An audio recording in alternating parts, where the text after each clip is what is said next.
আসসালামু আলাইকুম সম্মানিত দর্শক শ্রোতা, আপনাদের সবাইকে হাবিব ইনফো নিউজের পক্ষ থেকে শুভেচ্ছা জানাচ্ছি। আমি এখন দাঁড়িয়ে আছি মেঘনা নদীর পার।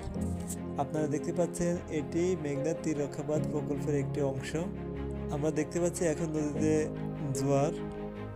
আপনাদেরকে আমি দেখাবো যে এই মেঘনা তীর রক্ষাবাদ প্রকল্পের যেই অনিয়ম অব্যবস্থা তা আপনাদের সামনে আজকে তুলে ধরবো।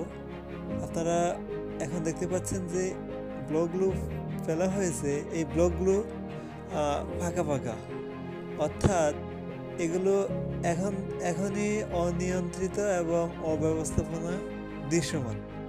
তারপরে যে এদিকে জি ব্যাগ ফেলা হয়েছে, দেখেন এই যে জি ব্যাগ বস্তাগুলো চলে গেছে, মাটি দেখা যাচ্ছে, অর্থাৎ জোয়ারের পানিতে এগুলো যে কোনো সময় বিলীন হয়ে যাবে। এই অঞ্চলে যে সমস্ত মানুষের বাড়িঘর, তারা অত্যন্ত আতঙ্কে দিন রাত যাপন করছে। মেঘনা নদীকে আসলে রাক্ষসী নদী হিসেবে এই অঞ্চলের মানুষ চিনে, কারণ এই মেঘনা নদীতে অনেক মানুষের ঘরবাড়ি, ভিটেমাটি, বিদ্যালয়, মসজিদ, বাজার, হাট বাজার বিলীন হয়ে গিয়েছিল। এজন্য মানুষ এই নদীকে রাক্ষসী নদী হিসেবে চেনে।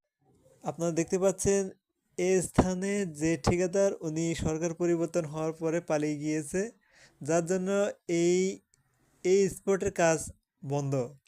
অর্থাৎ এই ঠিকাদার আসছে না, এজন্য কাজ হচ্ছে না।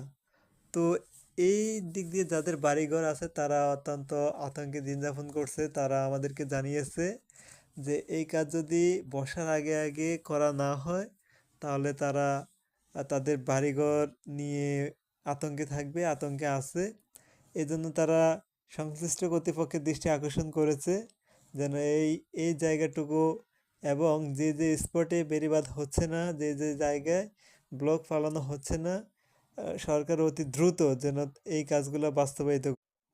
যারা আমার চ্যানেলটি দেখছেন, আপনারা যদি সাবস্ক্রাইব না করে থাকেন তাহলে সাবস্ক্রাইব করুন এবং পাশে থাকা বেল আইকনে ক্লিক করে রাখুন, যেন আমার নতুন নতুন ভিডিওগুলো আপনারা সহজে দেখতে পান।